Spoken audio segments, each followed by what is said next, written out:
Hey, what is up, guys? It's Kevin back in with a quick new video, just showing you guys what I've been doing and what I've been working on. Now, the first thing I want to say is I want to send out my condolences to all the people and families of the people who were directly involved with the El Paso shooting and the Dayton, Ohio shooting. Guys, we got to be better people, man. This is getting nuts. We got to stop the racism and stuff like that because, we're going downhill quick.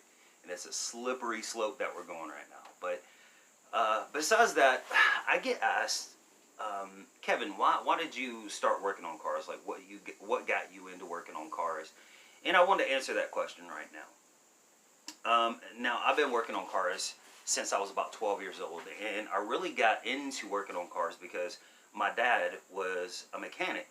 And if you're younger, you wouldn't know this, but and they kind of phased it out early 90s, mid 90s, things like this, but back in the day they had full service gas stations, which you would just pull up, one of the workers would come out, they would clean your windshield, they'll put gas in your car, they'll check your oil, and you give them a tip. You never have to get out of your car.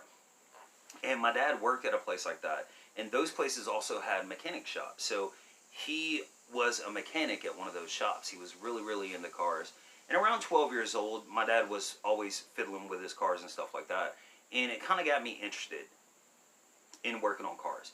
And he started showing me little things here and there. You know, I could do an alternator, change spark plug, stuff like that. But the real reason I got into hardcore mechanic work was I got fucked over by two shops. And one of them was a head gasket. I had I want to say it was an 89 Toyota Supra. This thing was like mint condition. It wasn't automatic, but it was mint condition, cobalt blue target top. I was driving on the interstate and the car overheated. Had it towed to a shop, and it was the closest shop to the house. It was this little rickety shop, but the guy was like, yeah, we can do the head gasket. No big deal, no big deal.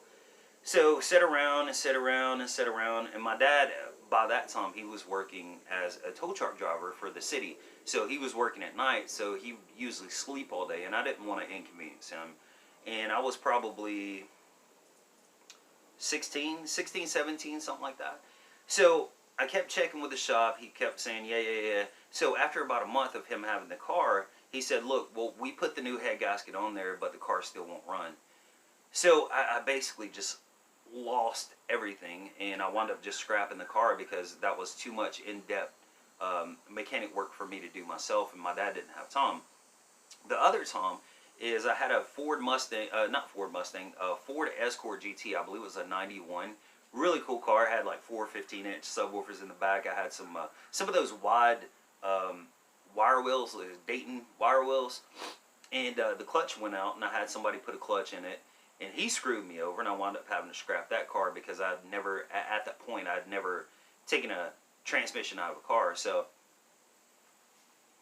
those were the two big instances, and after that, I bought an RX-7, started fiddling with it, wound up blowing the apex hills. So I was like, fuck it, I want to try this. And I was probably 17, 18 around that point. So I took the rotary engine out, rebuilt it, put it back in, and it drove perfect. And I was like, shit, well, this is not as hard as everybody makes it out to be to do big mechanic work and stuff like that.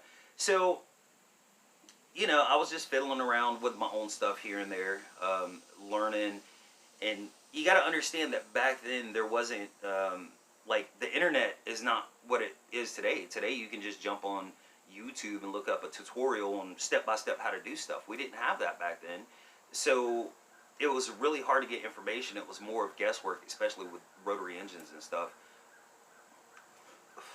So I wound up selling that car in around 2001, right when the first Fast and Furious movie came out. And I didn't even really mean to see it. We went to the movies to see something else, and within like 10, 15 minutes, realized it was a shitty movie. So we hopped from that theater to a theater, or a theater room that was showing Fast and Furious.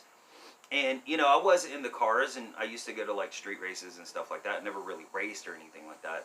But I watched that movie, and I was like, man, so there's this big whole thing beyond just changing alternators and changing motors and stuff like that. There's turbochargers, superchargers, and cams and stuff like that.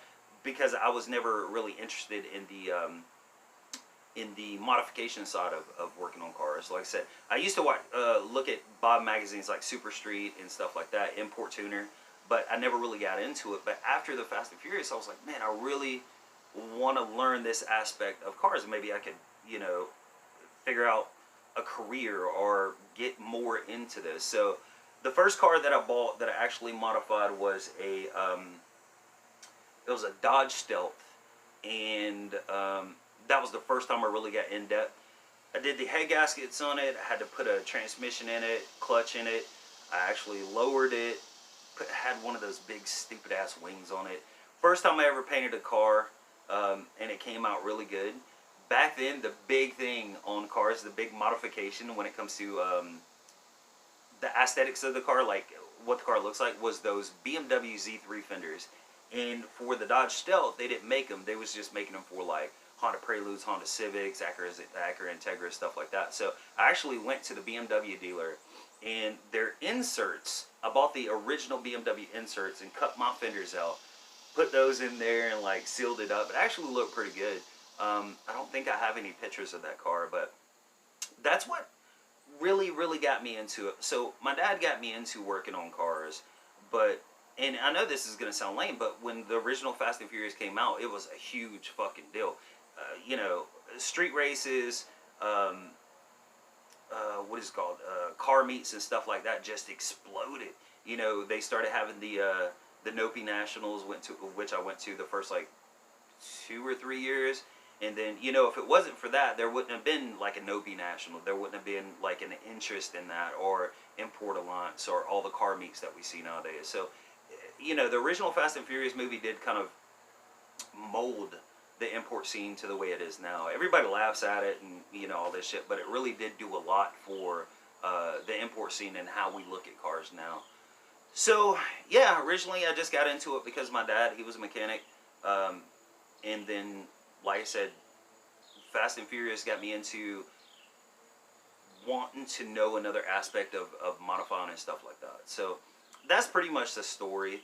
I think that anybody that drives a car should know at least basic auto mechanics. You know, how to change an alternator, how to change your starter, how to change your battery, spark plug, stuff like that. Even if you don't get super in depth, if you drive a car, you should be able to know a little bit about, if your car breaks down, you can kind of figure it out yourself. But yeah, that's pretty much it, guys.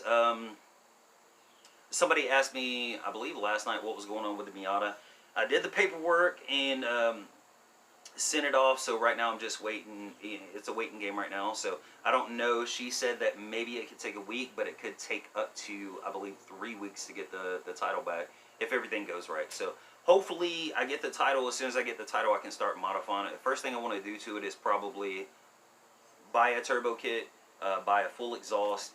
I don't want to go with a standalone, because most people do Mega Squirt standalone ECUs on this thing, on Miatas, but I want to go with a piggyback system with some bigger injectors, maybe run it out about 10-12 PSI, because I don't want to sink a whole lot of money into it until I blow the motor and have to rebuild it, and, you know, go with forged pistons and, you know, all that good stuff. So that's an update on that. I still got the Lancer out here. Yeah, that's pretty much it, guys. I've got another video probably coming out tomorrow, because I seen something yesterday that just fucking aggravated the shit out of me. And I've already done one video on this dude, and what he did yesterday was just unexcusable.